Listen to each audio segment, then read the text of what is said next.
সাদকাতুল ফিতর প্রতিটা মুসলমানের উপর এটা ওয়াজিব। যে ব্যক্তি রোজা রাখছে তার উপরেও, যে ব্যক্তি রোজা রাখে নাই তার উপরেও, ছোট বাচ্চা তার উপরেও, বড় বুড়া তার উপরেও, যার সম্পদ আছে তারও, যার সম্পদ নাই তারও। ও কামা ক্বাল আলাইহিস সালাতু ওয়াস সালাম। হযরত ইবনে আব্বাস রাদিয়াল্লাহু তাআলা রিওয়ায়াত করেন যে রাসূলুল্লাহ সাল্লাল্লাহু আলাইহি সাল্লাম মুসলমানদের সম্পদের মধ্যে সাদাকাতুল ফিতরকে ওয়াজিব করেছেন।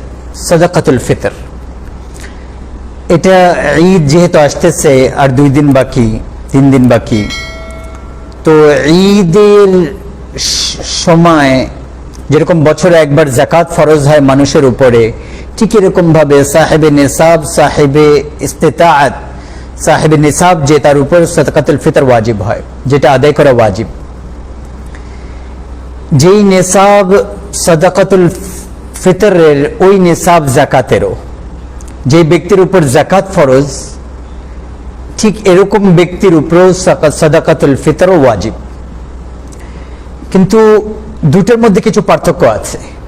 পার্থক্য হচ্ছে এটা যে যাকাতের যে নিসাব, মানে ওইটার যে পরিমাপ, ওই নিসাবের মধ্যে মানুষের ব্যবহারিক জিনিস যেগুলো আছে আর ঘরের যে জিনিস আছে এগুলাকে হিসাব করা হয় না, কিন্তু বরং প্রয়োজনের থেকে অতিরিক্ত যে জিনিসগুলো থাকে, স্বর্ণ রূপা টাকা পয়সা ব্যবসার সম্পদ, ওগুলো হিসাব করতে হয় যাকাত দেওয়ার জন্য।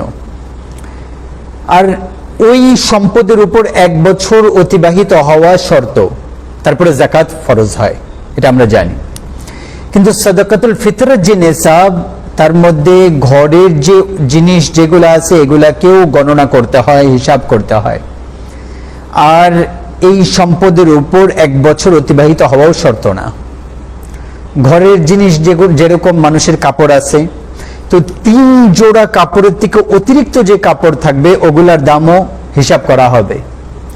ঘরের ভেতরে দামি জিনিসপত্র আছে যেগুলো অতিরিক্ত, যেগুলো না হলেও চলে, ওগুলো হিসাব করা হবে। গাড়ি আছে 3টা 4টা, ওগুলোও হিসাব করতে হবে। ঘরের ভিতরে অনেক দিন থেকে এরকম ফার্নিচার থাকে যেগুলো ব্যবহার হয় না, রাখা থাকে, ওগুলোও হিসাব করতে হবে। ঘরের মধ্যে যেরকম খোরাফাতি জিনিস আছে, মনে করেন টিভি আছে, ওগুলার দামও হিসাব করতে হবে। তো মানুষের ব্যবহারের যে জিনিস যেগুলো আছে ওগুলার দামও এখানে হিসাব করতে হবে। যদি এগুলার দাম নিসাব পর্যন্ত পৌঁছে যায়, মানে 52,000 টাকা পরিমাণ পৌঁছে যায়, তাহলে এরকম ব্যক্তির উপর সাদাকাতুল ফিতর ওয়াজিব হবে। আর আরেকটা বিষয়, যাকাতের সম্পদের উপর 1 বছর সময় অতিবাহিত হওয়া শর্ত, কিন্তু সাদাকাতুল ফিতরের যে সম্পদ আছে ওগুলা 1 বছর সময় অতিবাহিত হওয়া শর্ত না। বরং কোনো ব্যক্তির কাছে ঈদের 1 দিন আগেও 2 দিন আগেও যদি নিসাব পরিমাণ সম্পদ চলে আসে, তাহলে এরকম ব্যক্তির উপর সাদাকাতুল ফিতর আদায় করা ওয়াজিব হয়ে যায়, ওয়াজিব। এই জন্য এটা স্মরণ রাখবো, সাদাকাতুল ফিতর ওয়াজিব হওয়ার যে সময়, সেটা হচ্ছে ঈদের দিন সুবে সাদেকের সময়। ঈদের দিন ফজরের সময় যখন শুরু হয়, আজান যখন দেয়, তো ওই সময় যেই ব্যক্তি সাহেবে নিসাব থাকবে তার উপর সাদাকাতুল ফিতর আদায় করা ওয়াজিব হবে, পুরুষ হোক মহিলা হোক, বাচ্চা হোক, সবার উপর। আচ্ছা, যাকাত নাবালিগের উপর ফরজ না, কিন্তু সাদাকাতুল ফিতর ঘরের যে পুরুষ আছে সে নিজের পক্ষ থেকে দিবে, নিজের বিবির পক্ষ থেকে দিবে, নিজের নাবালিগ বাচ্চাদের পক্ষ থেকেও আদায় করবে। আর যদি কোনো গোলাম বান্দি আছে তাদের পক্ষ থেকেও সাদাকাতুল ফিতর আদায় করতে হবে তাকে। প্রতি ব্যক্তির উপর ঘরের যত মেম্বার আছে, সদস্য আছে, তাদের সবার পক্ষ থেকে সাদাকাতুল ফিতর আদায় করতে হবে। আচ্ছা, এটা কাকে দেওয়া যাবে সাদাকাতুল ফিতরটা? এটা স্মরণ রাখবো, যাদেরকে যাকাতের টাকা দেওয়া যায় ওই ব্যক্তিদেরকেও সাদাকাতুল ফিতর দেওয়া যায়। যে ব্যক্তি যাকাত নিতে পারে, যাকাত নেওয়ার যোগ্য যে ব্যক্তি, ওই ব্যক্তিকে সাদাকাতুল ফিতরের টাকাও দেওয়া যাবে। উত্তম হচ্ছে এটা সাদাকাতুল ফিতরের মধ্যে যে নিজেদের গরিব আত্মীয় স্বজন যারা আছে, গরিব আত্মীয় স্বজন বংশের মানুষ, তারা যদি যোগ্য হয় তাদেরকে দেওয়া উচিত সর্বপ্রথম। কারণ তাদেরকে দিলে ডাবল সওয়াব। একটা তো হচ্ছে যে সাদাকাতুল ফিতর আদায় করার সওয়াব, আরেকটা হচ্ছে আত্মীয়তার সম্পর্ক সুন্দর রাখার, সিলা রাহমির সওয়াব পাওয়া যাবে, ডাবল সওয়াব। তো প্রথমত নিজেদের গরিব আত্মীয় স্বজনদেরকে খুঁজে খুঁজে তাদেরকে দেওয়া উচিত। যদি তাদের মধ্যে কেউ যদি যাকাত নেওয়ার যোগ্য না থাকে, মুস্তাহিক না থাকে, তাহলে মাদ্রাসার ছাত্রদেরকে খুঁজে খুঁজে গরিব যারা আছে তাদের হাতে দিব টাকা। কারণ মাদ্রাসার ছাত্র যারা আল্লাহর দ্বীন শিখতেছে, রাসূলুল্লাহ সাল্লাল্লাহু আলাইহি ওয়াসাল্লামের ইলমে হাদিসকে পড়তেছে, তারা শিখতেছে। ছাত্রদেরকে আল্লাহর রাসূলের মেহমান বলা হয়, ইলমে দ্বীন যারা শিখতেছে। তারপরে যায় তারা মানুষকে ইলমে দ্বীন শেখাচ্ছে, মানুষের মধ্যে তালিম ও তাআল্লুম, দাওয়াত ও তাবলীগের কাজ করতেছে, তাদেরকেও দেওয়া উচিত। ওই জায়গায় দিলেও সওয়াব পাওয়া যাবে বেশি। আর তারপরে সাধারণ মুসলমান যারা আছে তাদেরকেও দেওয়া যাবে, কোনো অসুবিধা নেই। কিন্তু প্রথম যে হকদার তারা হচ্ছে আমাদের গরিব আত্মীয় স্বজন, আর তারপরে হচ্ছে মাদ্রাসার ছাত্র, তাদেরকে নিজের হাতে যায় তাদেরকে দেব। আর তারপরে যাকাতের যোগ্য যারা আছে এলাকার মধ্যে, বাইরে, দূরে, কাছে, তাদেরকে দিতে পারবো।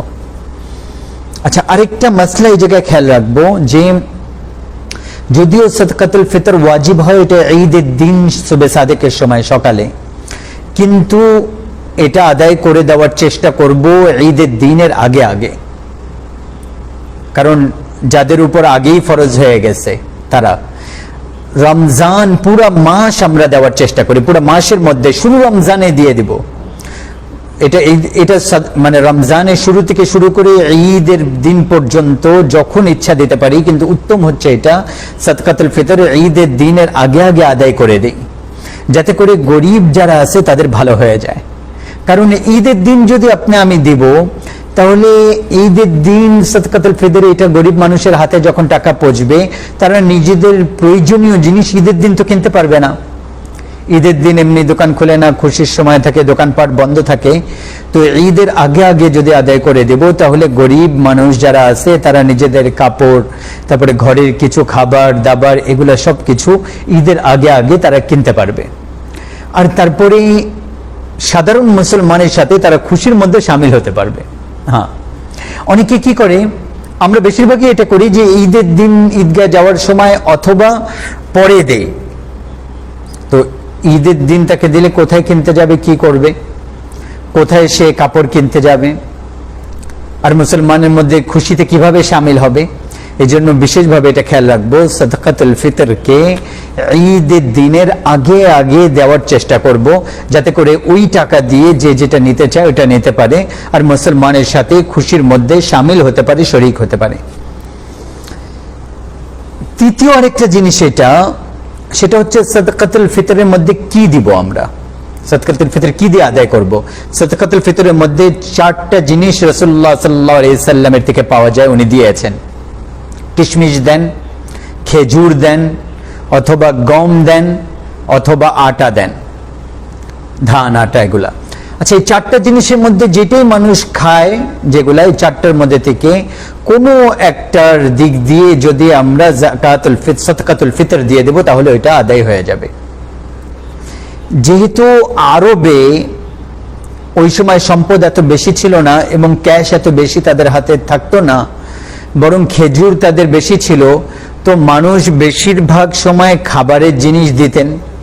আর সামনে যে ব্যক্তি ছিল গরিব থাকতো, তারও খাওয়ার জিনিস ওরকম থাকতো না, তো তারা খেজুর দিয়ে দিত। হ্যাঁ, তো যদি কাউকে খেজুর দিয়ে দিত, তো এই জন্য হাদিসের মধ্যে রাসূলুল্লাহ সাল্লাল্লাহু আলাইহি ওয়াসাল্লাম এই 4টা জিনিসের কথা আলোচনা করেছেন। এই 4টা জিনিস বেশি রেওয়াজ ছিল, আর এগুলোই খাবারের জিনিস ছিল এবং মানুষের প্রয়োজন মিটাতো। তো এই 4 জিনিসকে আদায় করার আদেশ করেছেন: খেজুর, কিশমিশ, আটা, গম। অথবা এর দাম দিয়ে দিই। এখনকার বেশি সহজ যে এগুলো আমরা কিনে দিতে পারতেছি না অথবা কিনে দিতে চাচ্ছি না, তাহলে এটার দাম দিয়ে দেই।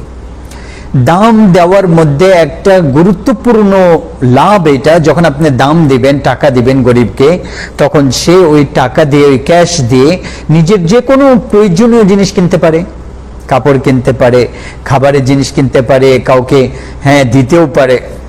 কিন্তু যদি আমরা গম দিব, তাহলে সেটা কি করবে? ওইটা অন্য কোনো প্রয়োজনে ব্যবহার করতে পারবে না। এরকম খেজুর আছে অথবা কিশমিশ আছে, এগুলাকে অন্য কোনো প্রয়োজন পুরা করতে পারবে না।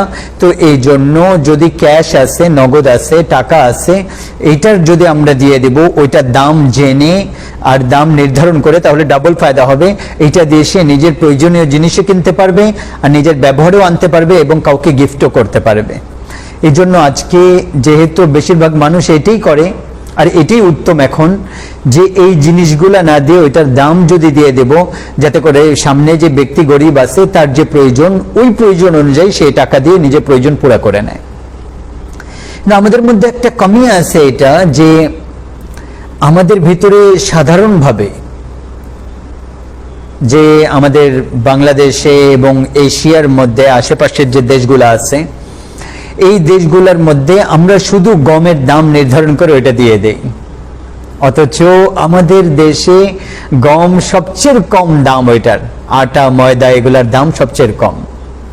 নিসাব যেটাকে বয়ান করা হয়েছে, মানুষ যদি খেজুর দিবে কতটুকু দিবে, পরিমাপ আর কি, তো গম দিবে কতটুকু দিবে, তো হাদিসের মধ্যে এটা বলেছেন যে যদি খেজুর, কিশমিশ অথবা গম এই তিনটার মধ্যে থেকে কোনো একটা জিনিস দিব, তাহলে 3 কেজি পরিমাপ দিতে হবে, 3 কেজি পরিমাণ খেজুর, কিশমিশ আর গম, 3.5 কেজি, 3 কেজি 3.5 কেজি দিয়ে দিলে এহতিয়াত হয়ে যায়, 3.5 কেজি পরিমাণ আমরা দিয়ে দিব।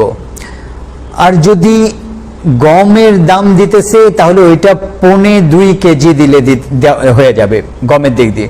উলামা ইকরাম ইহতিয়াতান ওইটাকে 2.25 কেজি বলেছেন। যদি গম, আটা, ময়দা এগুলার দাম দিবে তাহলে 2.25 কেজি, আর কিশমিশ আর যদি খেজুর দিব তাহলে 3.5 কেজির দাম দেব।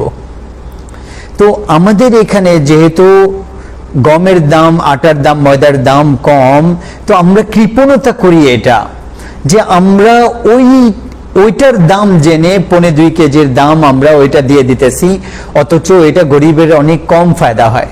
70 টাকা মনে হয় এখন আসছে এই বছর 2021 সালে 70 টাকা। তো এটা গরিব ব্যক্তির কি লাভ হবে 70 টাকা দিয়ে? আমরা যদি কিশমিশের দাম দিই তাহলে 800 টাকা থেকে 1000 টাকা দাম ভালোটা কেজি। খেজুর যদি দেখি ভালো খেজুরও 1000 টাকা কেজি। তো এইটা চেষ্টা করা উচিত, যাদেরকে আল্লাহ তাআলা বেশি সম্পদ দিয়েছেন, টাকা দিয়েছেন, তারা খেজুরের দাম অথবা কিশমিশের দাম নির্ধারণ করব, আর ওইটার টাকা আমরা গরিবদেরকে দেব। তাহলে সে বুঝবে যে আমি কিছু টাকা পাইছি। তো 3.5 কেজি কিশমিশ দিলে, হ্যাঁ 3500 টাকা। আর 70 টাকা যদি আমরা দিয়ে দিই, তাহলে 70 টাকা দিয়ে তো এক জোড়া কাপড়ও কিনতে পারবে না একজন গরিব। 70 টাকা দিয়ে কি পাওয়া যায় আজকে এত দাম জিনিসের?